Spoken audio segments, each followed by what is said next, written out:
नमस्कार साथियों, गौरव ज्ञान दादा की इस ऑनलाइन प्लेटफॉर्म पर आप सभी का हार्दिक स्वागत एवं अभिनंदन अर्थात ओपीडी पर भी आपका हार्दिक स्वागत एवं अभिनंदन। जैसा कि आप जानते हैं, ओपीडी अर्थात ऑब्जेक्टिव प्रश्न धारा की जो ये शाखा है, ये जीजीटी की एक अन्य शाखा है जिस पर हम यहाँ पर हिंदी से संबंधित जो आपके हाई कोर्ट्स और राजस्थान एसआई की भर्ती को लेकर हिंदी पाठ्यक्रम को लेकर यहाँ पर बात कर रहे हैं। अंतिम कक्षा में हमने वाक्यांश के लिए एक शब्द का पार्ट 1 जो है देखा, जहां पर आपने भिन्न प्रतियोगी परीक्षाओं में पूछे गए अनेक ऐसे वाक्यांश के लिए एक शब्द जो आपकी वाकई में आने वाली परीक्षाओं के लिए जो है उपयोगी सिद्ध हो सकते हैं। आज एक पार्ट 2 में हम और कुछ ऐसे भिन्न प्रतियोगी परीक्षाओं में पूछे गए वाक्यांश के लिए एक शब्द जो आपकी आने वाली परीक्षाओं के लिए वाकई में बहुत ही उपयोगी सिद्ध हो सकते हैं, उनको लेकर हम आज बात करेंगे। ध्यान रहे मित्रों, वाक्यांश के लिए एक शब्द अपने आप में एक ऐसा बिंदु है या कह सकते हैं कि जो हिंदी व्याकरण जो व्यवहारिक दृष्टिकोण से हम देखें तो जो वाक्यांश के लिए एक शब्द है वो अपने आप में इस प्रकार की प्रकृति के प्रश्न होते हैं कि यदि आपने पढ़ रखा है तब ही आप उस आंसर तक पहुंच सकते हैं। इसलिए अधिक से अधिक अभ्यास करें और इस प्लेटफॉर्म के माध्यम से हम आपके समक्ष जो है उचित से उचित ऐसे जो वाक्यांश के लिए एक शब्द है वो यहां पर जो है प्रस्तुत करने का प्रयास कर रहे हैं, ताकि परीक्षा में आपको इससे संबंधित जो प्रश्न होगा वो इसी क्लास से प्राप्त हो पाए। तो लीजिए मित्रों, उसी से संबंधित आज इस कक्षा का आगाज करते हैं, जिसमें वाक्यांश के लिए एक शब्द कुछ थोड़े से डिफिकल्ट लेकर आया हूं मैं आज। देखें आपके लिए, आप इनको बार बार पढ़ते रहे, अभ्यास करते रहे, रटने की आवश्यकता नहीं है। आप इनको केवल बार बार जो है सच्ची निगाहों से देखते रहना है, ताकि आने वाली परीक्षाओं में आपके लिए बेहतर सिद्ध हो सके। तो लीजिए आगाज करते हैं आज की इस कक्षा का।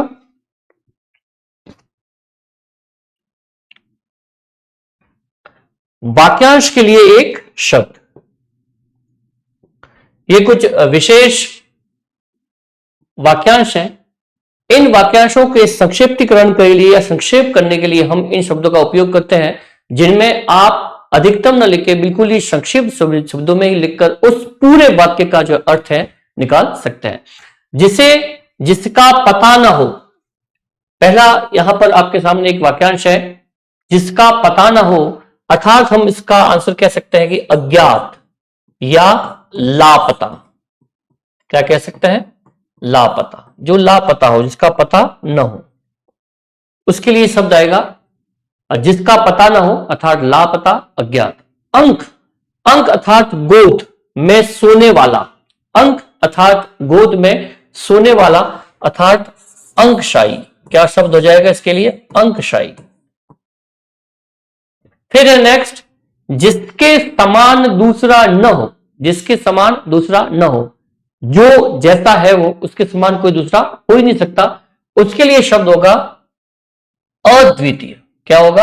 अद्वितीय। ध्यान रहे मित्रों, कई बार प्रतियोगी परीक्षाओं में ये प्रश्न जो है वो पूछे गए हैं और आगे आने वाली परीक्षाओं में भी वाकई में ये प्रश्न जो है पूछे जा सकते हैं। अंडे से जन्म लेने वाला, अर्थात अंडज। फिर है जो कुछ नहीं जानता, जो कुछ नहीं जानता, उसके लिए शब्द होगा अज्ञानी। क्या होगा? अज्ञानी, अर्थात हम कह सकते हैं एक और शब्द है इसके लिए अज्ञ। फिर है जो आगे की बात सोचता हो, भविष्य में क्या होने वाला है या अपनी जो योजनाएं हैं उन योजनाओं को बड़ी ही चतुराई से देखता है कि भविष्य में इसके लिए क्या हो सकता है या मुझे अभी से मेरी योजना को किस तरीके से जो है वो प्रस्तुत करना चाहिए। तो उसके लिए शब्द होगा जो आगे की बात सोचता है, अर्थात अग्रसोची। अग्रसोची, अग्रसोची। ठीक है। फिर नेक्स्ट, जो स्त्री सूर्य भी ना देख सके, जो स्त्री सूर्य भी ना देख सके, उसके लिए एक पर्टिकुलर वर्ड है, वो वर्ड है आपका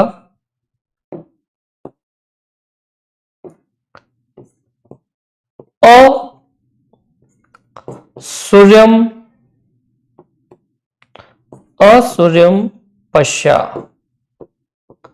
असूर्यम पश्या। ठीक है ना, इसके लिए वर्ड होगा असूर्यम पश्या, जो स्त्री सूर्य भी न देख सके। फिर है नेक्स्ट, जो स्त्री अभिनय करे, एक्ट करे। जो मूवीज होती है, जो फिल्म है, उनमें जो अभिनेत्री होती है वो अभिनय करती है, तो अभिनय करने वाले को क्या कहते हैं हम? अभिनेत्री। क्या कहते हैं? अभिनेत्री।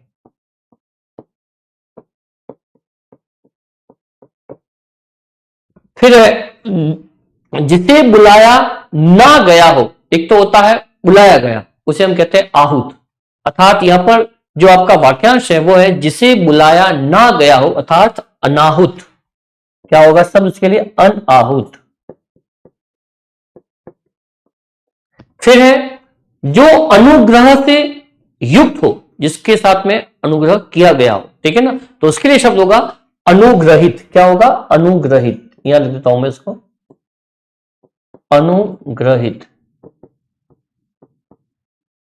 तो इस तरह से ये कुछ वाक्यांशों के लिए एक शब्द है जिसमें जिसका पता ना हो, लापता या अज्ञात, अंक में सोने वाला अर्थात अंगशाही, जिसके समान दूसरा ना हो, अद्वितीय, अंडे से जन्म लेने वाला अंडज, अज्ञानी, अग्रशोची, असुरियम पश्या, अभिनेत्री, अनाहुत और अनुग्रहित। ये कुछ विशेष शब्द हैं, ध्यान रखें इनकी। आपको जो है इनकी जो वर्तनी अशुद्धि है वो ध्यान रखें उसका, कि किस तरीके से कौन सा शब्द लिखा जा रहा है, वर्तनी अशुद्धि ना हो, अन्यथा अर्थ का अनर्थ हो जाता है। देख ले इसे, फिर आगे चलते हैं।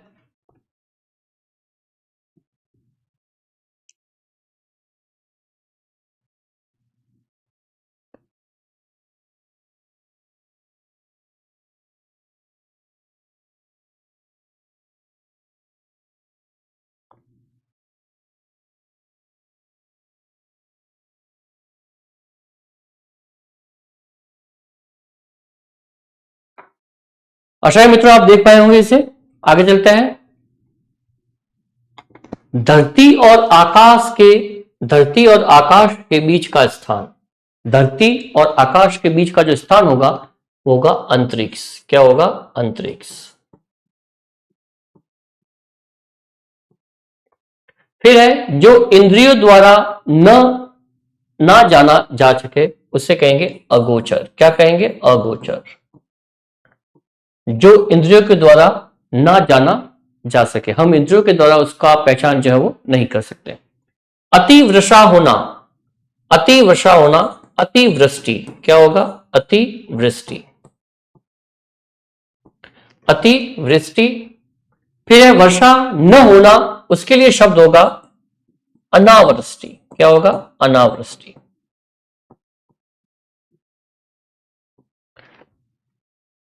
नेक्स्ट है जिसका शत्रु जन्मा तक ना हो, उसके लिए शब्द होता है अजात शत्रु। क्या होता है? अजात शत्रु। अजात शत्रु। फिर है गुरु के समीप रहने वाला विद्यार्थी, ये यहां तक ही समझे इसको, यहां पर ये केवल यहां पर वाक्यांश है गुरु के समीप रहने वाला विद्यार्थी, अर्थात अंत्यवासी। अंत्यवासी। नेक्स्ट है आशा से अतीत। आशा से अतीत के लिए इस वाक्यांश के लिए शब्द होगा एक शब्द आशातीत। क्या होगा शब्द? आशातीत। फिर है जो मृत्यु के समीप हो, जो मृत्यु के समीप हो, उसके लिए शब्द होगा मरणासन। क्या होगा? मरणासन।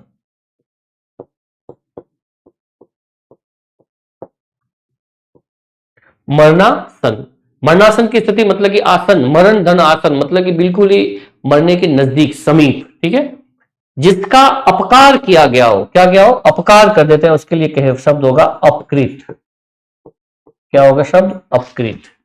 फिर जो किसी पर अभियोग लगाए, जो किसी पर अभियोग लगाए, आरोप लगाए, उसके लिए वादी या अभियोगी। वादी या अभियोगी।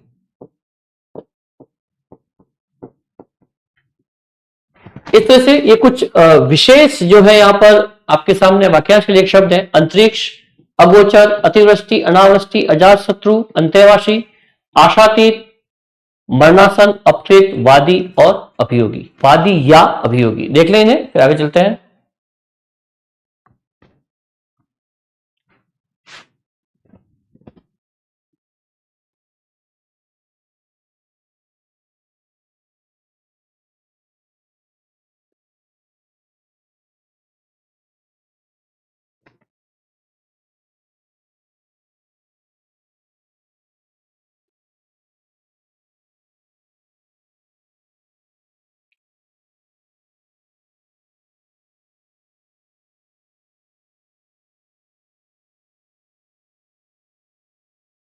आशा है मित्रों बिल्कुल यहाँ पर आप देख पा रहे होंगे कि कुछ विशेष यहाँ पर वाक्यांश के लिए एक शब्द आपके समक्ष प्रस्तुत है। इन्हें देखें, बार बार पढ़ना है। कई बार क्या होता है कि हमने चीज पढ़ी रखी होती है, लेकिन उसको वापस रिपीट करने में यदि आपने समय लगा दिया तो हो सकता है कि मन में किसी प्रकार का कोई संदेह हो जाए कि ये है या ये, जो भ्रांति होते ही आपका प्रश्न जो है गलत होने के आसार बनते हैं। ध्यान रखें, बार बार रिपीट जरूर करें, क्योंकि अभ्यास ही एकमात्र ऐसी चीज है जिसके आधार पर आप जो है इन परीक्षाओं को उत्तीर्ण कर पा सकते हैं, प्रतियोगी परीक्षाओं को खासतौर से। आगे, जो सबके मन की बात जानता हो, जो सबके मन की बात जानता हो अर्थात अंतर्यामी।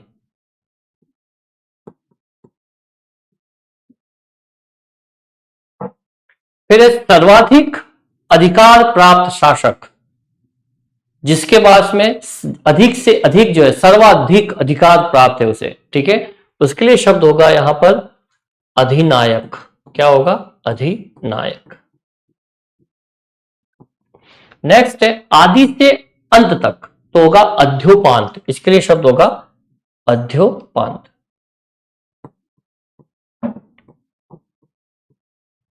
नेक्स्ट है बिना आयास। देखो, आयास शब्द का अर्थ है यहां पर परिश्रम या मेहनत कह सकते हैं, परिश्रम या मेहनत। अगर कोई ऐसी वस्तु जो बिना परिश्रम और बिना मेहनत के हमें प्राप्त हो जाए तो उसे हम कहेंगे अनायास। क्या कहेंगे? अनायास, अर्थात बिना आयास के, अर्थात अनायास ही कोई चीज मिल जाए, ठीक है ना, अनायास। एक बेहतरीन शब्द है ये, जो वाकई में परीक्षा को लेकर महत्वपूर्ण है। ये देखते रहे आप। जिसकी आशा न की गई हो, कई बार प्रतियोगी परीक्षा में पूछा गया प्रश्न है ये, वाक्यांश के लिए एक शब्द, अर्थात अप्रत्याशित। जिसकी आशा न की गई हो, अप्रत्याशित। नेक्स्ट है जो प्रमेय न हो। अब प्रमेय का शाब्दिक अर्थ होता है कि प्रमाण से सिद्ध करना, कोई ना कोई प्रमाण देकर उसको सिद्ध करना कि हाँ ये इस प्रकार से जो है प्रूफ है ये, ठीक है। तो प्रूफ के आधार पर हम कोई सिद्ध करते हैं कोई बात को, तो उसे क्या कहेंगे? उसके लिए एक वर्ड होगा जो प्रमेय ना हो, जिसको प्रमाण से सिद्ध ना हो, उसके लिए शब्द होगा अप्रमेय। क्या होगा? अप्रमेय। नेक्स्ट है जो पहले कभी नहीं देखा गया हो, जो पहले कभी इसको कभी देखा ही ना हो, तो उसके लिए शब्द होगा अदृष्टपूर्व। अदृष्टपूर्व, जिसको पहले कभी नहीं देखा गया हो तो अदृष्टपूर्व। ध्यान रखना ये शब्द विशेष है, अदृष्टपूर्व। नेक्स्ट है जो पहले कभी नहीं सुना गया। इसी प्रकार का ये भी, इसी प्रकृति का ये भी जो है यहां पर शब्द है, लेकिन वहां पर देखा नहीं गया है पहले और यहां पर सुना नहीं गया है, तो इसके लिए शब्द होगा अश्रुतपूर्व। अश्रुतपूर्व। ध्यान रहे, उच्चारण आपका सही होना चाहिए। जब तक आपका प्रोनाउंसिएशन सही नहीं होगा तब तक आपके वर्तनी जो है वो भी शुद्ध नहीं हो पाएगी, क्योंकि सबसे पहले आपको अपना प्रोनाउंसिएशन सही होगा, आपका उच्चारण सही होगा, तब जाकर ही आपकी वर्तनी भी शुद्ध होने के पूरे पूरे आसार जो है वो रहते हैं, ठीक है। तो ध्यान से सुनना है और सुनने के बाद उसको अच्छे तरीके से उसका उच्चारण किस प्रकार से होता है फिर इसको लिखना है, ठीक है। तो ये एक क्रम होता है हमारी जो लिखित जो अभ्यास है उसको शुद्ध करने का। नेक्स्ट है जिसका अन्य नहीं है। अब देखिए यहां पर शब्द आया है जिसका कोई अन्य नहीं है। अन्य मतलब कि एक के अलावा कोई नहीं। जैसे कि यहां पर एग्जांपल लेते हैं मीरा का, कि मीरा जो है, मीरा कृष्ण भक्त थी और उनकी भक्ति जो थी वो कैसी भक्ति थी? अनन्य, माधुर्य भाव की भक्ति थी और अनन्य। कृष्ण को क्या मांगते थे? वो अनन्य भक्ति करती थी उनकी। उसका मतलब ये होता है कि श्री कृष्ण के सिवा कुछ नहीं, सिर्फ कृष्ण, इसके अलावा कुछ नहीं, उसे कहते हैं अनन्य। जिसके पास में एक के सिवा कोई दूसरा न हो, उसके लिए शब्द होता है एक विशेष तौर से हिंदी में उसे कहेंगे अनन्य। क्या कहेंगे? अनन्य। तो यहां लिखा गया है जिसका अन्य नहीं है, जिसका कोई दूसरा नहीं है, उसके लिए शब्द होगा अनन्य। तो इस प्रकार से ये कुछ विशेष शब्द है आपके लिए, अंतर्यामी, अधिनायक, अध्योपांत, अनायास, अप्रत्याशित, अप्रमेय, अदृष्टपूर्व, अश्रुतपूर्व और अनन्य। देख लें इसे, फिर आगे चलते हैं।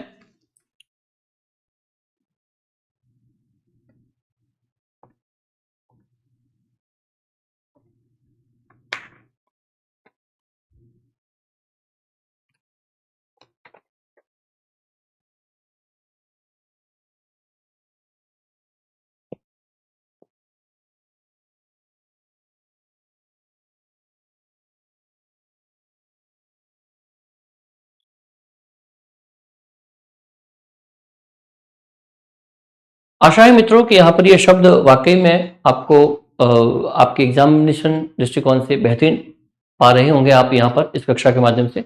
आगे चलते हैं। नेक्स्ट है, जो कार्य अवश्य होने वाला है।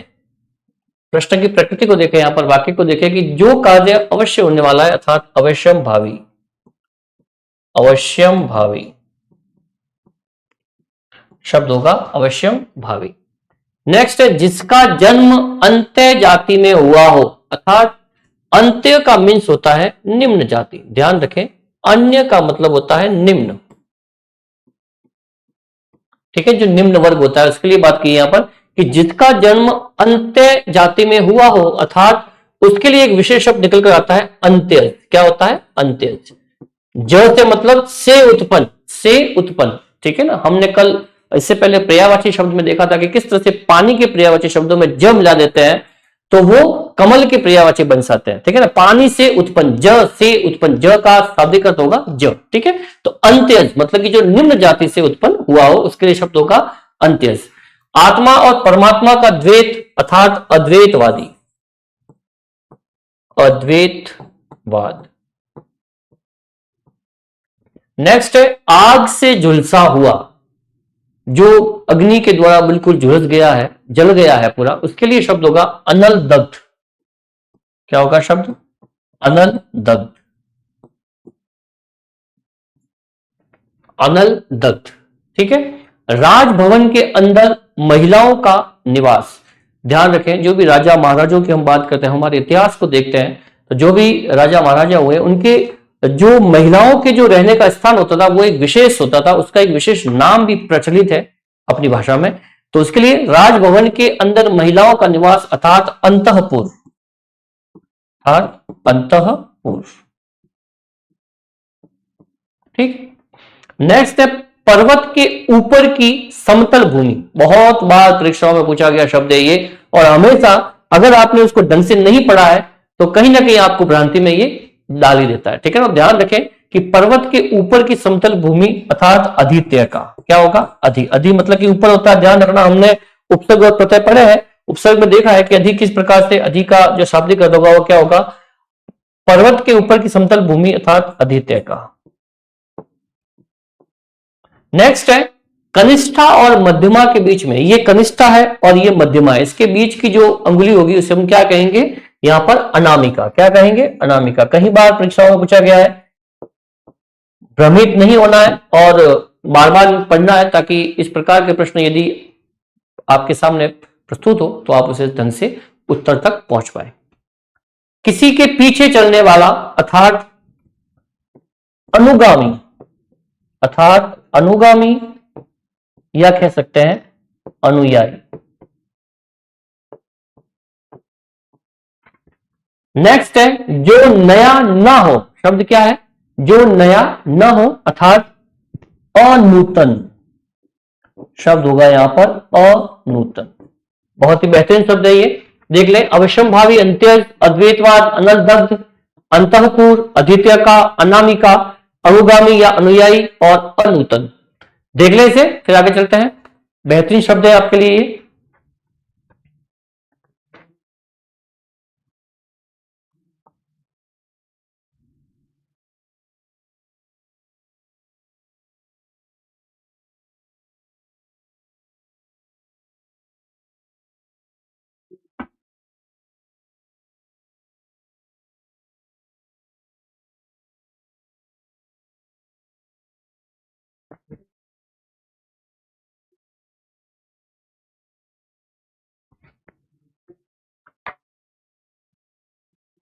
आशा है मित्रों आप इसको देख पाए होंगे। अब हम चलते हैं आगे। पलक को झपकाए बिना, पलक को झपकाए बिना, आपने कई बार एक छोटे बच्चे को देखा होगा कि छोटा बच्चा जिस तरह से अपनी जगह पे सोया रहता है और जैसे ही किसी अनजान व्यक्ति को देखता है वो लगातार देखता रहता है बिना पलक झपकाए। तो उसके लिए भी एक शब्द है, एक विशेष शब्द जो है हमारी भाषा में प्रचलित है, उसका हमें ध्यान होना चाहिए कि बिना पलक झपकाए या पलक को झपकाए बिना, तो उसके शब्द होगा अनिमेष। क्या शब्द होगा? अनिमेष। या एक और शब्द है निर्निमेष, निर्निमेष।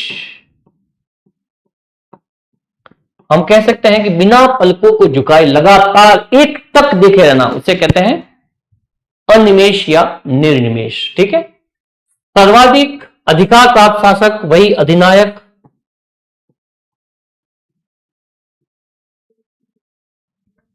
नेक्स्ट है वह कवि जो तत्काल कविता कर सके। देखो बहुत ही अच्छा क्वेश्चन है ये। एक ऐसा कवि होता है, कवि के भी अलग अलग टाइप होता है, ठीक है ना।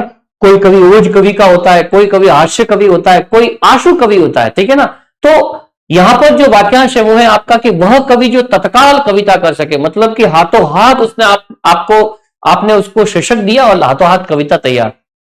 इस प्रकार की भी अपनी एक अलग अलग योग्यताएं होती हैं, उसे हम कहेंगे आशु कवि। क्या कहेंगे? आशु कवि, जो तत्काल कविता कर ले, हाथों हाथ जैसे ही शीर्षक मिला और जैसे तैसे वो जोड़ तोड़ करके जो है कविता का निर्माण कर देता है, ठीक है ना। तुक मिला करके कविता वो कर देगा, तुकों के सहारे, अलंकारों के सहारे, छंदों के सहारे वो कविता को रच देता है।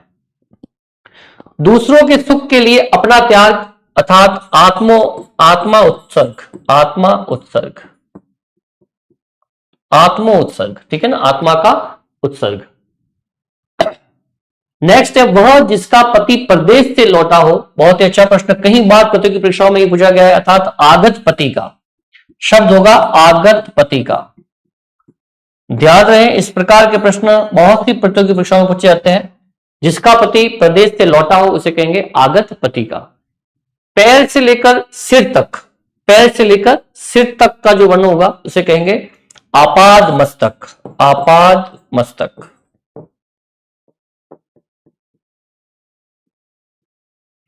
नेक्स्ट है धन से संबंध रखने वाला। एक, हम जब भी रुपये पैसे की बात करते हैं या धन की बात करते हैं तो हमेशा देखना कि वाणिज्य वर्ग में हम देखते हैं कि व्यापार में एक विशेष शब्द प्रचलित है उसके लिए जो धन से संबंधित हो, आर्थिक। क्या शब्द होता है वो? आर्थिक।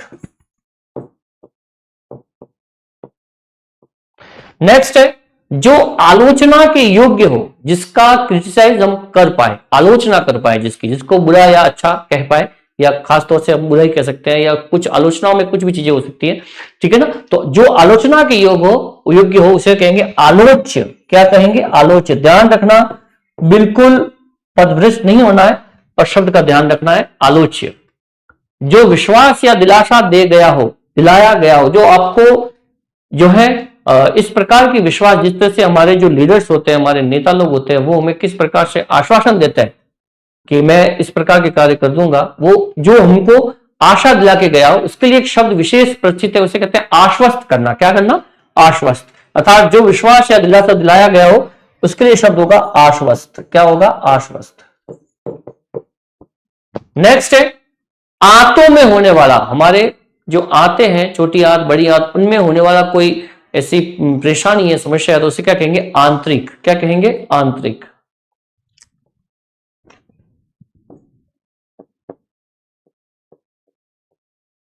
इस तरीके से ये कुछ विशेष शब्द निकलकर सामने आते हैं जो हम संक्षेपीकरण करने, संक्षिप्तता के लिए और जो है गद्य की एक खूबसूरती या सौंदर्य बढ़ाने के लिए भी कार्य करते हैं।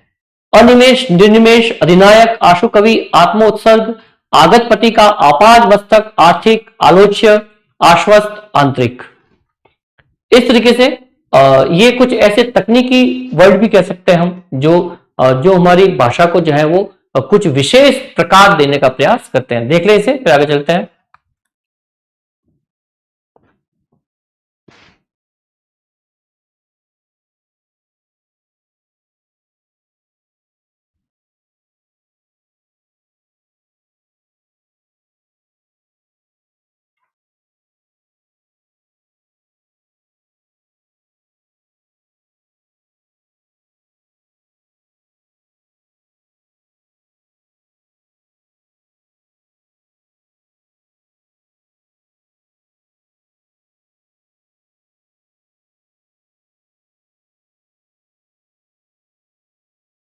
आशा है मित्रों यहाँ पर आप समझ पा रहे होंगे। हम आगे चलते हैं।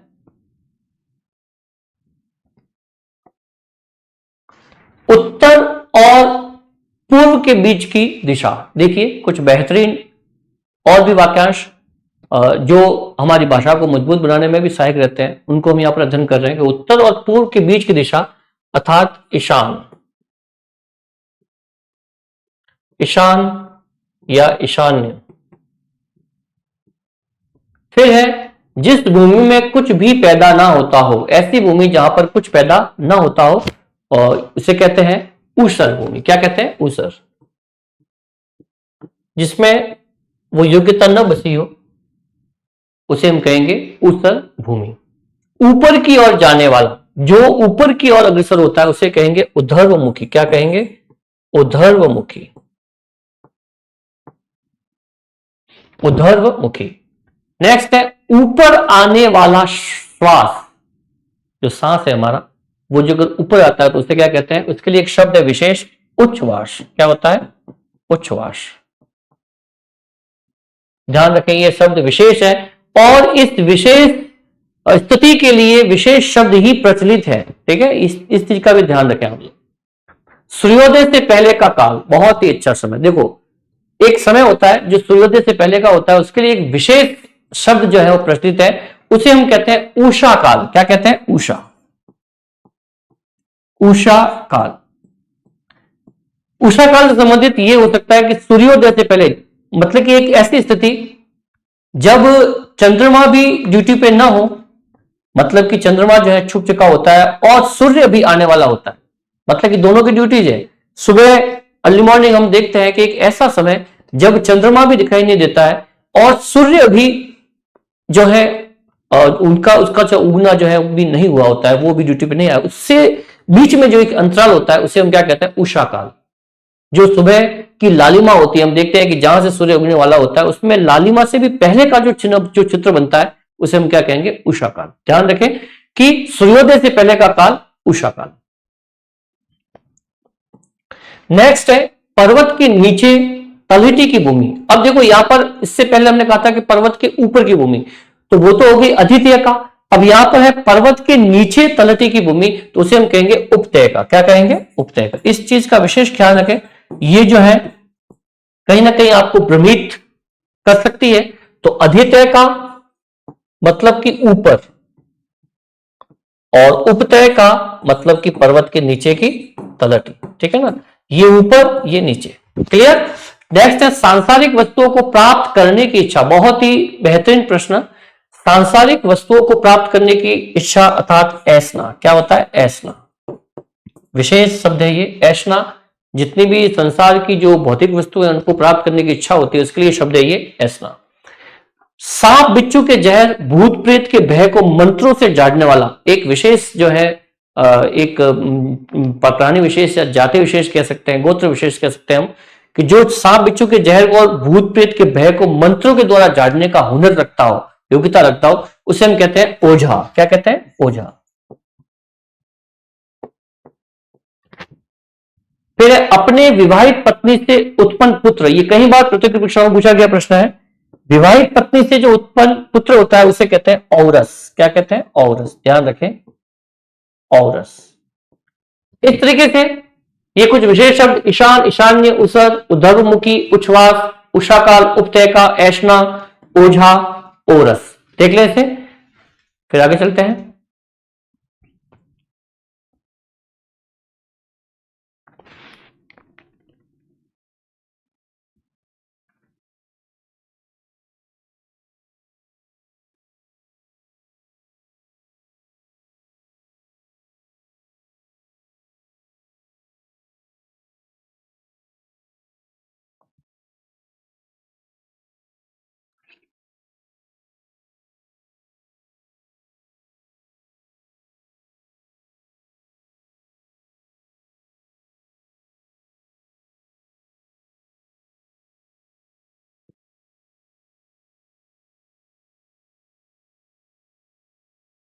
नेक्स्ट चलते हैं मित्रों।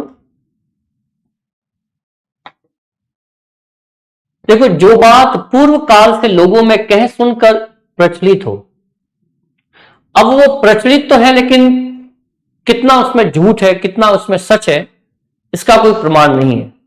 इसके लिए शब्द होता है कि जो बात पूर्व काल से लोगों में कह सुनकर प्रचलित हो, कुछ ऐसी कहानियां, ठीक है ना, उसके लिए एक शब्द विशेष है, जनश्रुति। क्या होती है? जनश्रुति। जो लोगों में कह सुनकर प्रथाएं बन चुकी है, परंपराएं बन चुकी है, कह सकते हैं किंवदंती। किंवदंती। जो दंत कथाएं होती है उसे भी हम कह सकते हैं किंवदंती, ठीक है।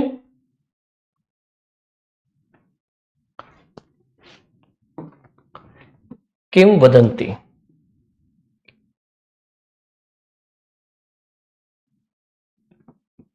किंवदंती, बड़ी की मात्रा आएगी इसमें। निश्चित कार्य को निर्वाह के लिए बनाई गई समिति, मतलब कोई निश्चित कार्य होता है जिसको आप जिसकी योजनाबद्ध तरीके से करते हैं, तो उसके लिए जो बनाई गई समिति होगी, जो कार्य को अंजाम देगी, उसके लिए शब्द होगा कार्य समिति। क्या होगा? कार्य समिति।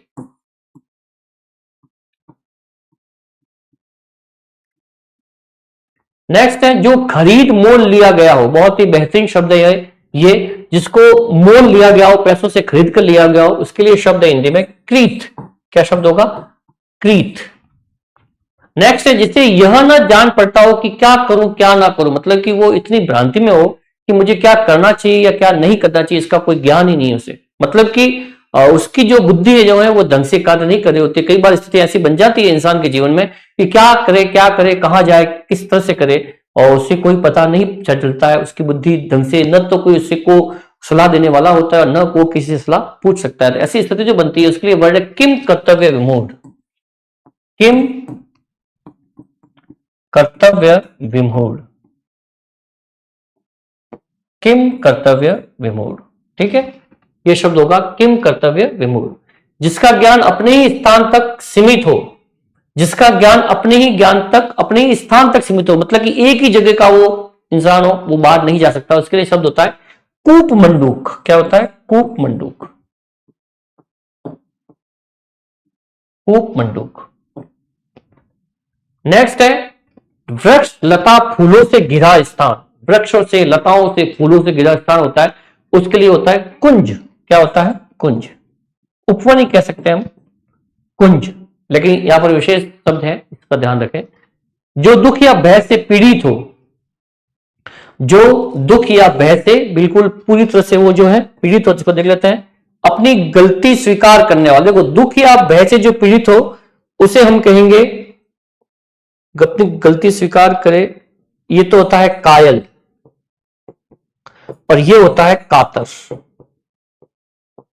जो दुख या भय से पीड़ित हो उसे कहेंगे कातर, और अपनी गलती स्वीकार करने वाला होता है उसे कहते हैं कायल, ठीक है ना। कायल, कि मैं मेरी गलती स्वीकार करता हूं, मतलब कायल में।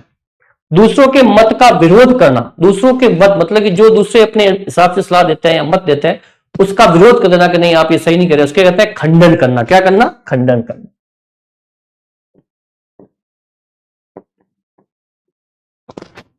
तो ये कुछ विशेष शब्द हैं, जनश्रुति, किंवदंती, कार्य समिति, क्रीत, किम कर्तव्य विमूढ़, कूपमंडू, कुंज, कातर, कायल, खंडन। देख लें इसे, फिर आगे चलते हैं।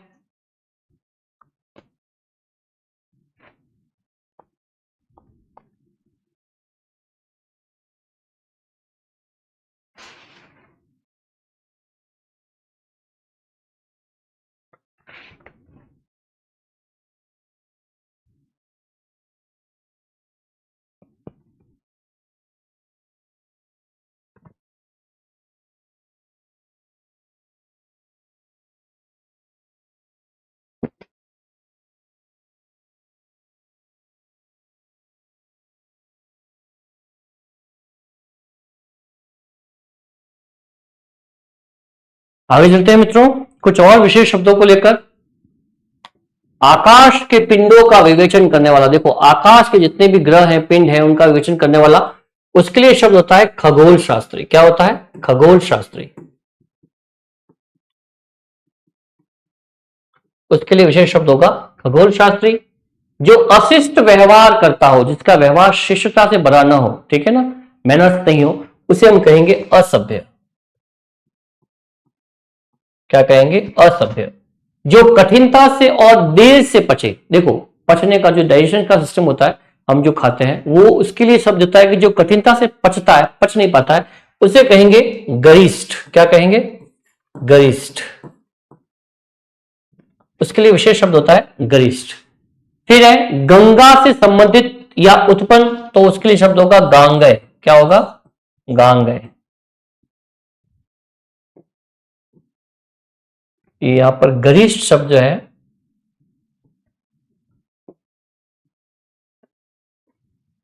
गरिष्ठ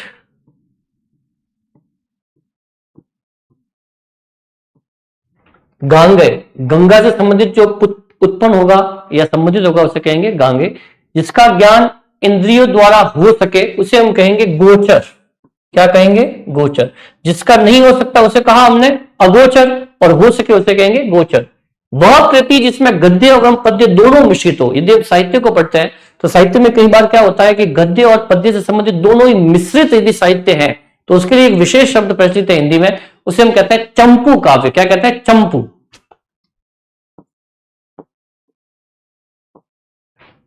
नेक्स्ट है कार्य करने की इच्छा। बहुत ही अच्छा शब्द है ये। कार्य करने की इच्छा को विशेष तौर से कहते हैं चिकित्सा। क्या कहते हैं? चिकित्सा। चिकित्सा वर्ड जो होता है वो कहलाता है कार्य करने की इच्छा। नेक्स्ट है जो चीरकाल से चला आया है, अर्थात सनातन शब्द होगा इसके लिए विशेष, सनातन या चिरंतन।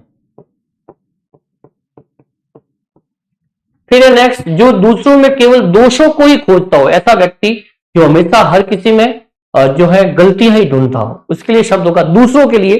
तो ध्यान रखना कि वाक्य क्या कह रहा है उसके अनुकूल। केवल गलतियां ढूंढने वाला तो केवल होगा छिद्रान्वेषी, लेकिन दूसरों में गलतियां ढूंढने वाला उसे कहेंगे हम परा छिद्रान्वेषी, पर छिद्रान्वेषी, पर छिद्रान्वेषी, ओके, पर छिद्रान्वेषी। तो इस तरीके से वर्ड है ये। खगोल शास्त्री, असभ्य, गरिष्ठ, गांगेय, गोचर, चंपू, चिकित्सा, सनातन, चिरंतन और पर छिद्रान्वेषी। देख लें इसे, फिर आगे चलते हैं।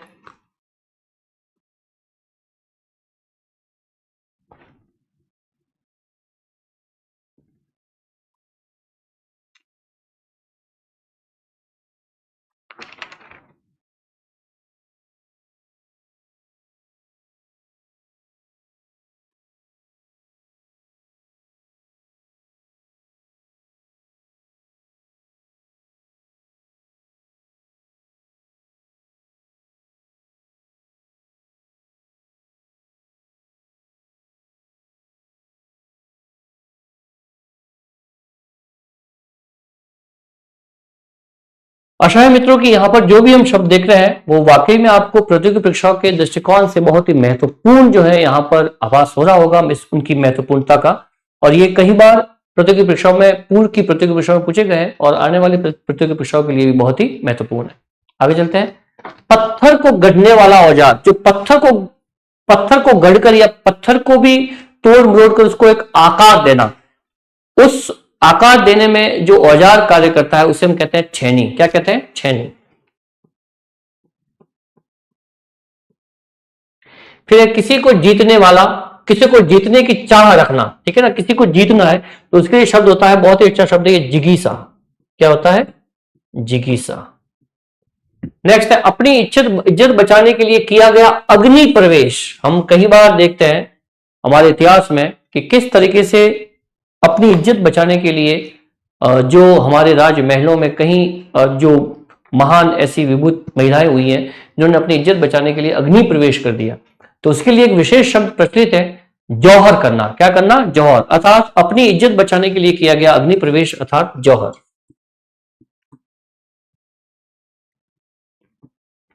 नेक्स्ट है महात्मा बुद्ध के पूर्व जन्म की कथाएं, उससे भी पूर्व जन्म की जो कथाएं थी उसके लिए भी एक विशेष शब्द जो है प्रचलित है, वो होता है जातक। क्या होता है? जातक। देख ले ध्यान से, जातक। चारों ओर से जल घिरा हुआ भूभाग, ऐसा भाग जिसके चारों ओर तो जल है और बीच में वो स्थान है, भाग है, इसके लिए शब्द होगा टापू। नेक्स्ट है बर्तन बनाने वाला, बहुत ही विशेष शब्द है, ठ से ठठेरा, बर्तन बनाने वाला तो क्या कहेंगे? ठठेरा। नेक्स्ट है बाणों को रखने का साधन अर्थात तरकश। नेक्स्ट है तैर कर पार कर जाने की इच्छा। नदी बह रही है, कोई तालाब है, उसको पार करने की इच्छा आपके मन में जो है वो जाग रही है, तो उसे कहेंगे तितिर्षा। क्या कहेंगे? तितिर्षा। तितिर्षा जो होती है वो तैर कर पार करने की इच्छा होती है, तितिर्षा। पति के स्नेह से वंचित स्त्री, इसके लिए भी एक विशेष शब्द है कि जो पति के प्रेम से वंचित है, उसके लिए शब्द होगा दुर्भगा। क्या होगा? दुर्भगा। फिर पुत्री की पुत्री, पुत्री के द्वारा जो पुत्री उत्पन्न होती है उसे हम कहेंगे दोहित्री। फिर नेक्स्ट दो बार जन्म लेने वाला, बहुत ही अच्छा शब्द है, ध्यान रखें। दो बार जन्म लेने वाला, एक बार मैं यहां पे लिख देता हूं द्विज। क्या होता है? द्विज। अब ये दो बार जन्म लेने वाले कौन कौन से शब्द होते हैं? जैसे कि देखिए पक्षी दो बार जन्म माना जाता है, नाखून दो बार जन्म माना जा सकता है, ब्राह्मण, ब्राह्मण अपने आप में, ब्राह्मण को कहते हैं कि जब वो शिक्षित होता है तो एक बार तो जन्म होता है वही है, और एक उसके संस्कारों के द्वारा, जब शिक्षित होने के पश्चात एक संस्कार के द्वारा उसको फिर से जन्म देने के मात्र माना जाता है, ठीक है ना। तो अर्थात वो कहलाएगा ब्राह्मण। पक्षी, नाखून, ब्राह्मण, पक्षी हो गया, नाखून हो गया और ब्राह्मण हो गया। इस तरह से ये चीजें हैं जो यहां पर द्विज मानी जाती है, ठीक है ना। देख ले से छैनी, जिगीसा, जौहर, जातक, टापू, ठटेरा, तरकश, तितिर्षा, दुर्भगा, दोहित्री और द्विज। देख ले, आगे चलते हैं।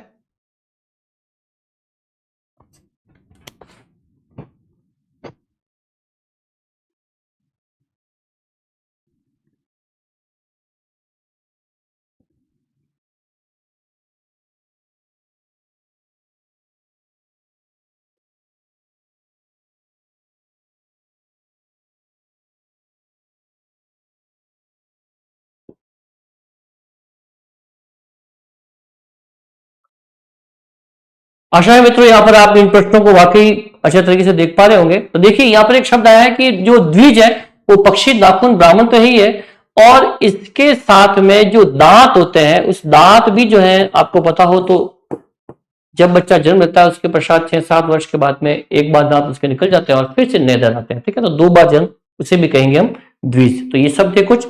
नेक्स्ट और कुछ विशेष शब्दों को लेकर इस कक्षा को आगे बढ़ाते हैं। शूरवीर किंतु अभिमान, शूरवीर तो है लेकिन वो अभिमान के साथ में, ठीक है, उसे अभिमान है, तो उसके लिए जो नायक होगा उसे हम कहेंगे धीरोदत्त। क्या कहेंगे? धीरोदत्त। और नायक है, श्रेष्ठ गुणों से संपन्न भी है और शूरवीर भी है, ऐसा नायक जो श्रेष्ठ गुण से संपन्न है और शूरवीर भी है साथ में, तो उसके लिए शब्द होगा धीरोदात्त। क्या होगा? धीरोदात्त। ये ध्यान रखना, अभिमान के साथ में है तो धीरोदत्त है, और वही शूरवीर यदि श्रेष्ठ गुणों से संपन्न, सिर्फ अभिमान नहीं है, तो होगा धीरोदात्त। जिससे किसी प्रकार की हानि ना हो, उसके लिए शब्द है निरापद। क्या है? निरापद। ऐसा व्यक्ति जिससे कोई किसी प्रकार की हानि ना हो। नाखून से चोटी तक का वर्णन, नाखून से चोटी तक का वर्णन मतलब कि पूरे शरीर का वर्णन करना, उसे हम कहते हैं नक्षिक वर्णन। क्या कहते हैं? नक्षिक वर्णन। साहित्य में नक्षिक वर्णन हम देख सकते हैं, पढ़ सकते हैं, सुन सकते हैं। जिस स्त्री का विवाह अभी हुआ हो, अभी अभी जिसका विवाह हुआ हो, अर्थात नवोढ़ा। क्या होगा शब्द? नवोढ़ा। नव धन उड़ा, नवोढ़ा गुण संधि का एग्जाम्पल है ये। सम्मान में दी जाने वाली भेंट, जो सम्मान, सत्सम्मान जो है, मैंने आपको बताया था कि किस प्रकार से एक तो पुरस्कार होता है और एक भेंट होती है। पुरस्कार में क्या फर्क होता है और भेंट में क्या फर्क होता है, ये आपको पता होना चाहिए कि पुरस्कार जो है वो हमेशा योग्यता के द्वारा दिया जाता है, और भेंट जो है वो केवल सम्मान के तौर पर दी जाती है। तो यहां पर शब्द आया है कि सम्मान में दी जाने वाली भेंट अर्थात नजराना। नजराना, ठीक है। अर्धरात्रि का समय अर्थात निशीथ। अर्धरात्रि का समय, ये कई बार कई प्रतियोगी परीक्षाओं में पूछा गया समय कि अर्धरात्रि के समय के लिए जो विशेष शब्द जो प्रचलित है हिंदी में, क्या होगा? आपके सामने ऑप्शन होंगे, तो ध्यान रखें निशित, ठीक है ना। निशित जो है वो अर्धरात्रि का समय रहता है। रंगमंच पर पर्दे के पीछे का स्थान अर्थात नेपथ्य, कई बार प्रतियोगी परीक्षाओं में पूछा गया प्रश्न है ये भी। नेपथ्य, जो रंगमंच होता है, जो स्टेज होता है, उसके पीछे, पर्दे के पीछे का जो स्थान कहलाता है वो नेपथ्य कहलाता है। नाटक का पर्दा गिरना, ये भी एक अपने आप में एक विशेष साहित्यिक शब्द है, जिसमें एक विशेष शब्द प्रचलित होता है कि जब नाटक पूर्ण होने के पश्चात जो पर्दा गिरेगा उसे क्या कहेंगे, तो पटाक्षेप। क्या कहेंगे, पटाक्षेप। ध्यान रहे, जब विशेष शब्द जाता है, जब प्रश्न की प्रकृति कुछ विशिष्ट रूप से रूप ले लेती है, तो यहां पर इस प्रकार के प्रश्न जो आपके समक्ष प्रस्तुत हो सकते हैं। ध्यान रखें इसे। तो ये कुछ ऐसे शब्द है, धीरोदत, धीरोदात, निरापद, नक्षिक वर्णन, नवोड़ा, नजराना, निशित, नेपथ्य और पटाक्षेप। ये कुछ विशेष शब्द आपकी प्रतियोगी परीक्षाओं को लेकर देखें, फिर आगे चलते हैं।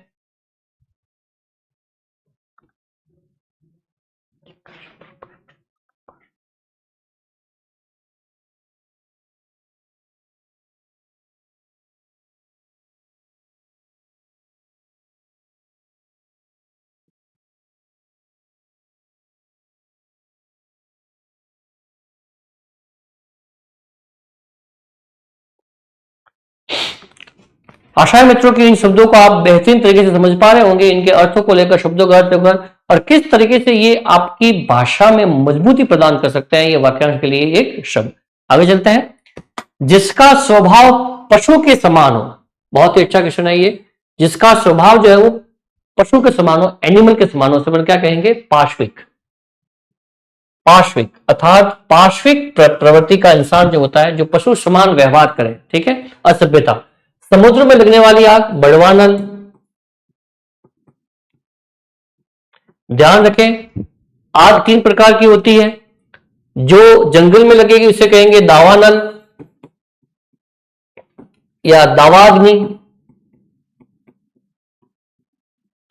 और जो पेट में लगती है आग उसे कहते हैं जठराग्नि, और समुद्र में लगने वाली आग वो होती है बड़वानल या बड़वाग्नि, ठीक है ना। ये दोनों में से एक शब्द आप रख सकते हैं। तो 3 प्रकार की आग होती है, ध्यान रखें इसे।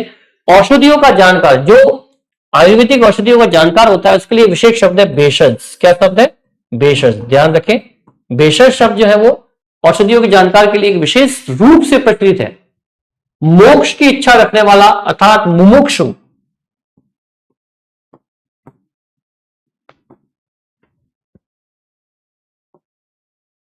मुमुक्षु, मोक्ष की इच्छा रखने वाला मुमुक्षु, और मोक्ष की इच्छा रखने वाला मुमुक्षु और मोक्ष प्राप्त करने की इच्छा, उसके लिए शब्द होगा मुमुक्षा। क्या होगा, मुमुक्षा। फिर है युद्ध करने की इच्छा, युद्ध करने की इच्छा, तो उसके लिए शब्द होगा युयुत्सु। युयुत्सु। और जो युद्ध की इच्छा रखने वाला होगा वो होगा युयुत्सा, ठीक है ना। इस तरीके से इच्छा है युद्ध करने की वो युयुत्सु, और युद्ध करने की इच्छा रखने वाला है वो है युयुत्सा, ठीक है ना। फिर मांस से युक्त भोजन सामीस, और जिससे जानना आवश्यक हो गे,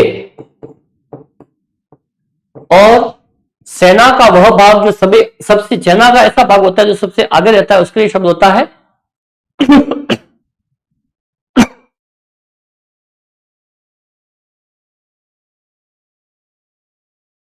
गे, और सेना का वह सबसे भाग रहता है उसे कहते हैं अरावल। क्या कहते हैं, अरावल।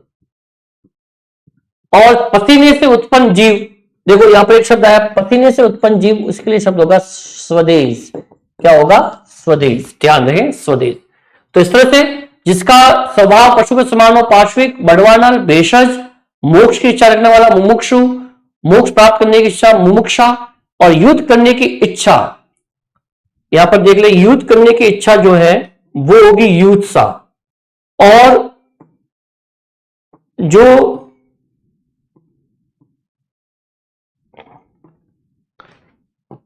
युत्सा और जो युद्ध करने की इच्छा रखने वाला है वो होगा युत्सु। ये ध्यान रखना, ये डबल हो गए थे।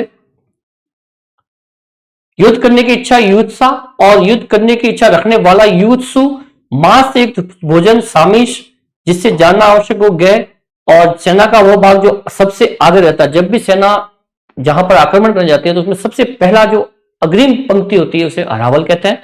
और पसीने से उत्पन्न जीव जो है वो कहलाएगा स्वेदज। जैसे जू जो हमारे पसीने के कारण जो है वो पैदा होती है, ठीक है ना, ये पसीने का कारण होता है, पसीने से उत्पन्न, पसीने से उत्पन्न। जब हम केयर नहीं करते हैं तो ये, तो इस प्रकार के जीवों को क्या कहा जाता है, स्वदेश। क्या कहा जाता है, स्वदेश। ध्यान रखें, ठीक है। देख ले से फिर आगे चलते हैं।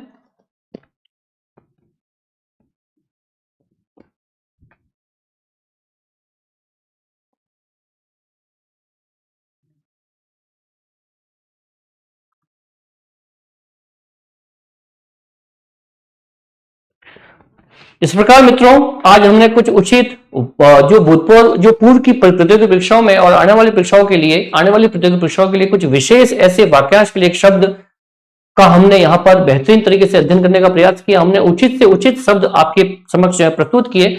आशा है कि आपकी आने वाली प्रतियोगी परीक्षाओं में आपके लिए ये उपयोगी सिद्ध होंगे और सहायता करते हुए आपको आपकी जो इच्छा है उसके अनुरूप जो है उत्तीर्ण करवाएंगे। तो लीजिए मित्रों, आज के लिए इतना ही। मिलते हैं अगली कक्षा में। जब तक के लिए नमस्ते, नमस्कार।